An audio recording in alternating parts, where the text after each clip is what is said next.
আমরা একটা গোপন ভিত্তিতে জানতেছি যে এরা মাল নামাইবো। তা আমরা আসছি, আসার পরে দেখলাম তারা এই মালটা নিয়ে এদিক দিয়ে আপনার মোড়াপাড়া স্ট্যান্ড থেকে ঘুরা 3টা ঠাকুরবাড়িটা সিমটা ঘুরা আপনার আমগা খালি ঘুরাইছে 3-4টা অটো। হেরা মনে করেন একবার মাইরে থুয়েছে।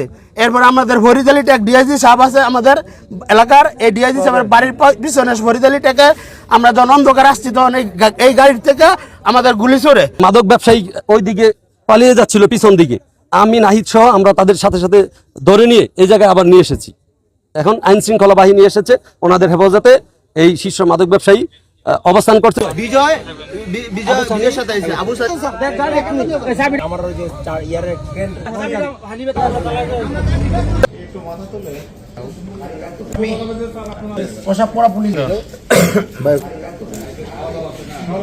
একটা প্রাইভেট আমাদের কাছে সন্দেহজনক মনে হয়েছে, তখন এই প্রাইভেটের পিছনে ধাওয়া দিলাম। তখন এই প্রাইভেটটা বেপরোয়াভাবে আরো চালু করছে। তখন এই পুরা এরিয়া দৌড়াইয়া আবার এই ঠাকুরবাড়ি টেকের ভিতরটা ঢুকছে। ঢুকার পর যখন খালপার এই যে আমাদের ডিএজি বাড়ি যে ঢুকে, এই খালপাড়ের ওভারটেক করার পরে যখনই দেখছে আমরা পিছু নিতেছি না, তখন আমাদের রূপগঞ্জের মাদক সম্রাট আবু হানিফ এবং এই বিজয় ওরা সংখ্যাবদ্ধ হয়ে দেশীয় অস্ত্র এবং বিদেশি অস্ত্র সহ অস্ত্র শস্ত্র সজ্জিত হয়ে গোলাগুলি শুরু করে। আপনারা জানেন যে আমাদের মাননীয় নবনির্বাচিত সংসদ সদস্য জনাব মোস্তাফিজুর রহমান ভূঁইয়া দীপু মহোদয় এবং আমাদের মাননীয় পুলিশ সুপার স্যারের নির্দেশে জাতীয় নির্বাচনের পর থেকেই আমরা নিয়মিত মাদক বিরোধী অভিযান পরিচালনা করে আসছি। এক এক দিন এক এক এলাকায় গত কয়েকদিন ধরেও আমাদের অভিযান পরিচালিত হয়ে আসছে। এরই ধারাবাহিকতায় আজকে স্থানীয় যুবদল এবং ছাত্রদল নেতাকর্মীরা, মাসুম বিল্লাহ ওনার নাম, ওনার নেতৃত্বে ওনারা খবর পায় যে বড় একটি মাদকের চালান আমাদের রূপগঞ্জ এলাকার ভিতর দিয়ে পার হচ্ছে। তো ওনারা এই মাদকের চালানটা খবর পেয়ে আটক করে।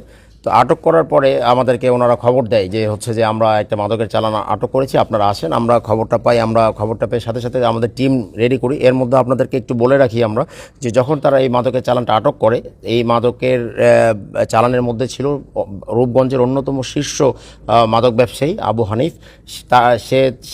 সে স্থানীয় মাদক ব্যবসায়ীদের হয়তোবা ফোনে বা যে কোনোভাবে খবর দেয় এবং স্থানীয় মাদক ব্যবসায়ীরা এসে মব সৃষ্টি করে তাকে ছিনিয়ে নেওয়ার চেষ্টা করে এবং এই মুহূর্তে তারা আমাদের ওই যারা আটক করেছে তাদের উদ্দেশ্যে এমনকি ফাঁকা গুলি বর্ষণও করে পালিয়ে যাওয়ার জন্য এবং তাদের মধ্যে ধস্তাধস্তি হয়। এক পর্যায়ে প্রায় 7 থেকে 8 জন স্থানীয় বিএনপি নেতাকর্মী আহত হয়েছে। আপনারাও পরবর্তীতে ঘটনাস্থলে গিয়েছিলেন, আপনারা দেখেছেন। পরবর্তীতে আমরা অতি দ্রুত আমাদের রূপগঞ্জ থানা পুলিশের 4 থেকে 5টি টিম নিয়ে আমরা পুরো এলাকাটা কর্ডন করে জনগণ এবং পুলিশের সহায়তায় আমরা 2 জন মাদক ব্যবসায়ীকে গ্রেপ্তার করতে, আবু হানিফ এবং আরেকজনের নাম ইউসুফ, গ্রেপ্তার করতে সক্ষম হই এবং বাকি 3 থেকে 4 জন এই ধস্তাধস্তির মধ্যে তারা পালিয়ে যায়। তো তারপরে আপনারা দেখেছেন, আপনাদের সামনেই বা জনগণের সামনেই আমরা তাদের হেফাজত থেকে উল্লেখযোগ্য সংখ্যক পরিমাণ মাদক দ্রব্য, এর মধ্যে আপনার ফেন্সিডিল আছে, হেরোইন আছে, গাঁজা আছে, ইয়াবা থেকে শুরু করে প্রায় বলতে গেলে যে মাদকের যে যত প্রকার মাদক আছে প্রায় সব রকম মাদকের একটা চালান আমরা তাদের কাছ থেকে উদ্ধার করি এবং এই সংক্রান্ত একটা তাদের গাড়ি থেকে কিন্তু আমরা এগুলো উদ্ধার করি।